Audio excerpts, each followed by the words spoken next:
ओम नमः शिवाय। हर हर महादेव। दोस्तों, यह सारे उपाय गुरुजी की कथा से सुनकर सूचित किए जा रहे हैं, इसलिए वीडियो को अंत तक जरूर देखें और ध्यान से सुनें। आप सभी लोग जानते हैं कि 16 अगस्त को है अमावस्या तिथि, अधिक मास की अमावस्या तिथि। दोस्तों, आप सभी लोग जानते होंगे पंडित जी ने 7 तिथियों में 5 दीपक वाला उपाय बताया था, जिसमें से एक तिथि यहाँ पर अमावस्या तिथि भी है, वो भी अधिक मास की अमावस्या तिथि। और अब आपके पास आखिरी मौका बचा हुआ है। किसी ने अगर इस उपाय को अभी तक भी न किया हो तो वह 16 अगस्त को इस अधिक मास के समापन के दिन, अधिक मास सावन अधिक मास के पूर्ण होने पर आप यह उपाय को कर सकते हैं आखिरी बार, क्योंकि इसके बाद वापस से सावन का महीना शुरू हो जाएगा और सावन के दिन आ जाएंगे। तो आपके पास 16 अगस्त का आखिरी दिन है, जिस दिन आप लोग 5 दीपक वाला उपाय कर सकते हैं और अपने घर के ऊपर, अपने घर परिवार के ऊपर भगवान भोलेनाथ के आशीर्वाद को प्राप्त करवा सकते हैं। 5 दीपक वाला उपाय हम आपको इस वीडियो में और अच्छे से समझाने वाले हैं, ताकि जिन लोगों ने अभी तक भी इस उपाय को किसी कारणवश अभी तक 7 तिथियों पर नहीं कर पाए हो तो वो यह आखिरी तिथि और इस अधिक मास के आखिरी दिन जरूर कर ले। तो इस उपाय को आप समझिए और अच्छे से करिएगा। इस उपाय को करने का जो समय होता है वो शाम का समय होता है, मतलब कि प्रदोष काल का समय होता है। कब से कब तक का? लगभग 6 बजे से बाद का जो समय रहता है उसे के बाद कभी भी आप इस उपाय को कर सकते हैं। रात के 8 बजे से पहले कभी तक भी, तो 14 अगस्त को 6 बजे के बाद कभी भी आप इस उपाय को कर लेना। तो इस उपाय को करने में सबसे अच्छी बात यह है कि इस उपाय को आप अपने घर पर भी कर सकते हैं। घर के साथ साथ में 2 और ऐसे स्थान हैं यहाँ पर आप इस उपाय को कर सकते हैं, जो कि हम आपको इस वीडियो में सबसे पहली चीज इस उपाय में आपको आवश्यकता होती है 5 दीपकों की। अब ये जो 5 दीपक आप लोग लेते हो, यह आटे के दीपक लेते हो, मिट्टी के भी ले सकते हो, पर मिट्टी के लेने में नए दीपक लेने होते हैं। पर जिसका मन है भाई मिट्टी के दीपक में ही करने का, तो भाई आपके पास जो पुराने दीपक रखे हुए हो मिट्टी के, उन्हें धोकर आप इसमें उपयोग कर सकते हैं। इस उपाय में तो हम जो आपको मतलब अनुमान से बताते हैं वो बताते हैं कि आप 5 आटे के दीपक लीजिए, थोड़ा सा आटा गूंथकर उस आटे में कुछ 5 आटे के दीपक आप लोग तैयार कर लीजिए।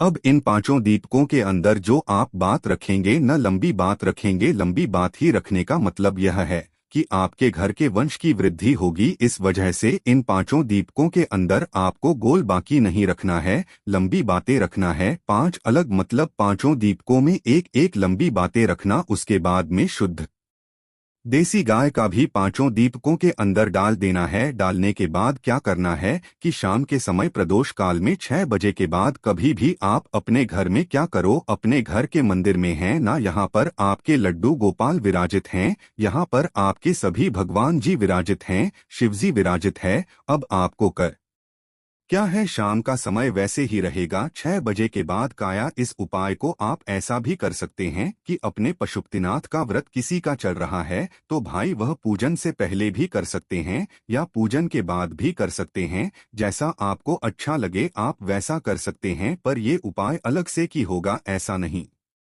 कि आप अपने मतलब व्रत की पूजन कर रहे हैं उसमें मिलाकर आप यह उपाय कर रही हैं, ऐसा नहीं होगा। ये जो उपाय है यह अलग ही होगा। तो आपको करना क्या है, 6 बजे के बाद कभी भी अपने घर के भगवान जी के पास आ जाना है और वहां पर आकर, शाम के समय हो ही गया होगा, सबसे पहले आपको अपने घर की दिया बाती करनी है। आप अपने घर में भगवान जी के लिए दीपक लगा दीजिए अलग से, ठीक है।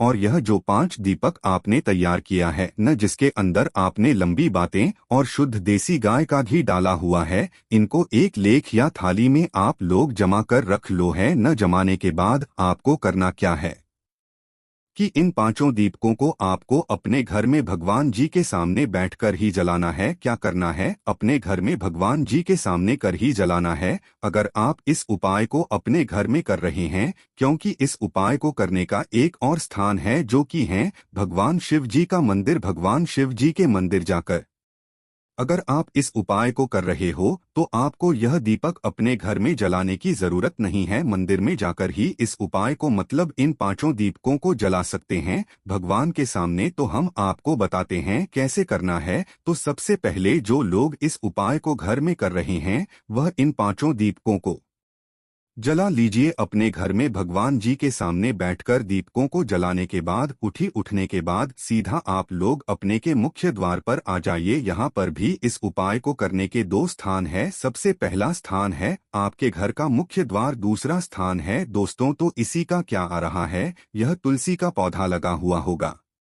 आपके घर में, उसके पास में आप यह वाला उपाय कर सकते हैं। यह आपके घर में ही है। अब दोस्तों आटे का दीपक क्या करना है, आटे के दीपक होंगे आप लोगों के। तो अगर आप अपने घर के मुख्य द्वार के बाहर की साइड इस उपाय को कर रहे हो ना, तो यहाँ पर दिक्कत एक है कि ये पांचों दीपक सुरक्षित रहने चाहिए, क्योंकि बाहर की साइड रखोगे तो कुत्ता बिल्ली अगर गाय भी आते हैं तो इन दीपकों को नुकसान, क्योंकि यह दीपक आटे के होंगे। इसी स्थान पर अगर यह दीपक मिट्टी होंगे तो फिर कोई बात नहीं, आपके दीपक सुरक्षित रहेंगे। कई सारे लोग यह भी कहते हैं कि भाई हवा चलती है तो भाई दीपक बच जाते हैं। तो उस स्थान पर आपको कुछ ऐसी चीज रख देनी होगी जिससे कि वो हवा का झोंका जो है द्वीप में न लगे, जिससे कि वो दीपक अच्छे से जलते रहना। इन बातों का आपको ध्यान रखना है। यह आपके प्रश्न जिनका हमने आपको अभी इसी समय जवाब दे दिया है ना, तो आपको यह पांचों दीपकों को उठाकर जलाकर अपने घर के मंदिर से ही जो है उठाकर लाना है और सीधा अपने घर के मुख्य द्वार पर आ जाना है। जो लोगों मल्टी इसमें रहते किराए के घर में रहते हैं, उनका जो मल्टी इसका मेन गेट हो या किराए के घर का मेन गेट हो, उसके बाहर की साइड आपको यह उपाय करना है, न इस साइन करना है। जब आप अपने घर के अंदर की साइड खड़े हो और आपका जो उस समय सीधे हाथ की चौखट पर मुख्य द्वार पर आपको यह उपाय करना है। और बिल्कुल चौखट पर यह उपाय नहीं करना है कि चौखट पर आपने यह दीपक रख देना है। चौखट का हल्का सा बाहर का हिस्सा जहां पर कई सारे लोगों का जो है जीना बना हुआ होता है, कुछ ऐसी मतलब चौखट के बाहर जो है आपकी जगह बनी हुई होती है। तो आपको करना क्या है, वहीं पर बैठने के बाद इन पांचों दीपकों को एक एक करके भगवान शिव जी के नाम का जाप करते हुए, स्मरण करते हुए और भगवान शिव जी से प्रार्थना करते हुए अपने घर परिवार के लिए ये पांचों दीपक लाइन से जमा कर रख देने हैं आप लोगों को, है ना। और इन बातों का जो मुख होगा, लंबी बातें आप लोगों ने की है तो लंबी बातें का जो मुख होगा वह बाहर की साइड होना चाहिए। तो पांचों दीपकों को लाइन से जमा कर रखना है, न कि अलग अलग कहीं पर भी रख देना। उसके बाद में दीपक जलाने के बाद आप भगवान से प्रार्थना करने के बाद वहां से उठ सकते हैं। काम अगर आप अपने तुलसी के किनारे के पास कर रहे हैं, आपके आटे के दीपक है और आपको डर है कि भाई बाहर कुत्ता बिल्ली नुकसान पहुंचा देंगे इन दीपकों को, तो आप अपने घर के तुलसी के प्यारे के पास आए, तुलसी के कार्य के पास इन पांचों दीपकों को जमा दीजिए। थोड़ा इधर उधर भी रख सकते हैं, ऐसी कोई बात नहीं है, पर आप लोग ये पांचों दीपक तुलसी के कार्य के पास रख लीजिए। जब आप यह दीपक वहां पर रखना तो भी आप भगवान शिव जी के नाम का स्मरण कीजिएगा और भगवान शिव जी से अपने घर परिवार के लिए प्रार्थना कीजिएगा, है न। उसके बाद में आपको करना क्या है कि आपका यह उपाय यहाँ पर पूर्ण हो जाता है। पर जो लोग यह उपाय मंदिर में कर रहे हैं, लिए क्या करना है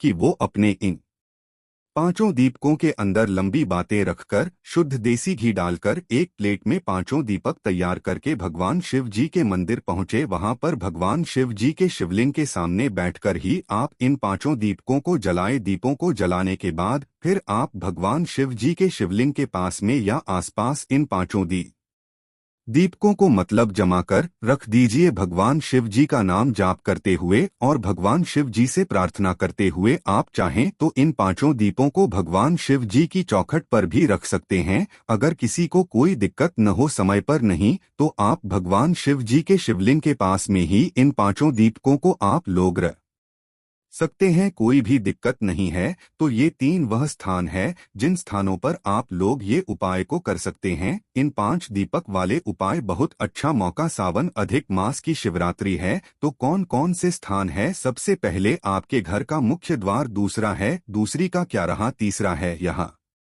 भगवान शिव जी का मंदिर, इन तीनों स्थानों पर आप यह वाला उपाय कर सकते हैं, पर अभी इस उपाय को पूर्ण नहीं माना जाएगा। तो शाम के समय तो आपने यह दीपक जला दिए। दीपक जलाने के बाद आपको सुरक्षा भी करनी है। ये पांचों दीपक सुरक्षित जलने चाहिए, इस बात का आपको विशेष रूप से ध्यान रखना है, वरना फिर आपका उपाय काम ही नहीं करेगा है। न तो ये पांचों दीपक जो आपने मतलब चाहे मुख्य द्वार के बाहर की साइड रखे हुए हो, चाहे तुलसी के कार्य के पास रखे हुए हो, चाहे शिव मंदिर में रखे हुए हैं, इस बात का ध्यान रखना है। पांचों दीपक सुरक्षित पूरे जलनी चाहिए हैं, न ऐसा नहीं कि वह हवा से बोझ जाएं या कोई कुत्ता बिल्ली उन्हें पहुंचा जाए, ऐसा नहीं होना चाहिए। वो पांचों दीपक सुरक्षित जलते रहना चाहिए जब तक वह अपने आप न हो जाए हैं। ना तो पांचों दीपक वो अच्छे से जलते चाहिए। उसके बाद में क्या करना है कि इन दीपकों को आपको एक नियम के अनुसार ठंडा भी करना है। ठंडा कैसे करोगे कि इन दीपकों को आपने जलते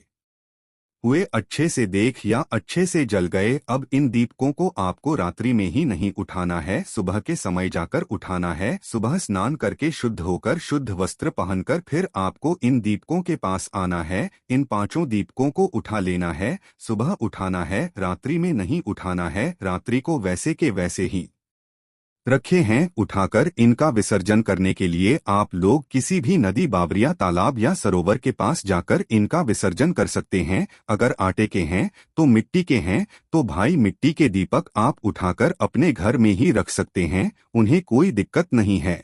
और अगर आटे के दीपक है, कहीं पर नहीं जा पा रहे हैं, तो आप अपने घर में किसी भी पेड़ के नीचे इन दीपकों को रख दीजिए। एक तरीके से वो वहां पर विसर्जित उनका मान लिया जाएगा। तो यहाँ पर जाकर ये उपाय पूर्ण होता है। जिन्होंने इस उपाय को मंदिर में जाकर किया होगा उनके लिए कोई दिक्कत नहीं है। उनका जो मतलब वो पांचों दीपक होंगे वो अपने में चले जाएंगे, तो उनके लिए कोई दिक्कत नहीं है। उनका ये उपाय वहीं रात्रि में ही पूर्ण हो जाएगा। बस वह दीपक हवा की जो दिक्कत है उसके लिए आप थोड़ा ध्यान रखिए कि कोई चीज ऐसी रख दीजिए जिससे कि हवा जो है सीधा दीपकों में ना लगे, जिससे कि दीपक न बुझने। न तो दोस्तों कुछ इस प्रकार से आपको इस उपाय को पूर्ण करना है। और यह उपाय जिस व्यक्ति ने कर लिया भाई, उसके घर में सुख समृद्धि आनी ही आनी है, उसके घर में खुशियां आने ही आनी है। और सबसे बड़ी चीज, धन की जो समस्या होगी न, वो धीरे धीरे करके आपके घर से दूर हो जाएगी। तो आपको इस उपाय को जरूर करना है। और इस उपाय को घर के किसी एक व्यक्ति को करना है, मतलब कि घर की जो माताएं बहनें होती हैं न उनको करना है, न कि सभी सदस्यों को करना है। बाकी हमने उपाय आपको अच्छे से समझा ही दिया है। आपको कोई भी समस्या आती है आप हमसे कमेंट करके पूछ सकते हैं।